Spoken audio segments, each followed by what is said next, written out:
Assalamualaikum. Hi guys, welcome back our channel. Today recipe is ஆட்டுக்கால் பாயா.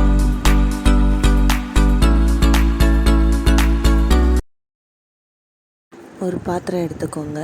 அதில் கழுவி வச்சிருக்க ஆட்டுக்காலை சேர்த்துக்கலாம்.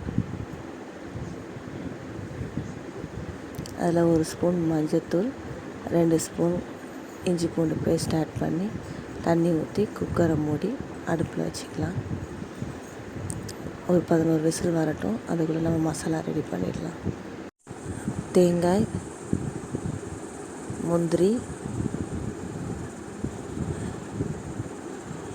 சீரகம், மிளகு,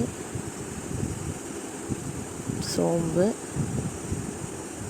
ஒரு பட்டை, ஒரு லவங்கம், கசகசா எல்லா மசாலாவையும் ஜாரில் ஆட் பண்ணிவிட்டு மிக்சியில் போட்டு நல்லா ஃபைன் பேஸ்ட்டாக அரைச்சி எடுத்துக்கலாம்.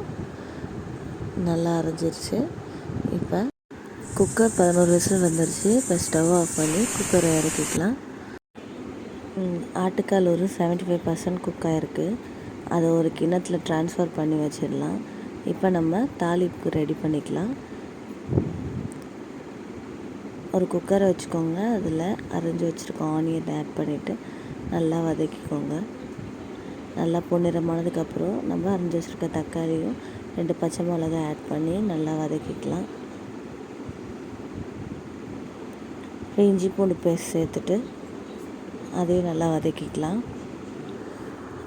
நம்ம வேக வச்சுருக்க ஆட்டுக்காலை அதில் ஆட் பண்ணிக்கலாம்.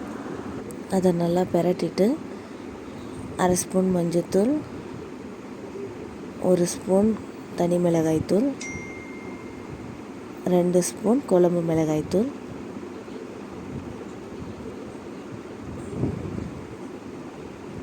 1/2 ஸ்பூன் கரம் மசாலா இது எல்லாத்தையும் சேர்த்துட்டு நல்லா மசாலா ஊறுற அளவுக்கு பிரட்டி விட்டுக்கலாம்.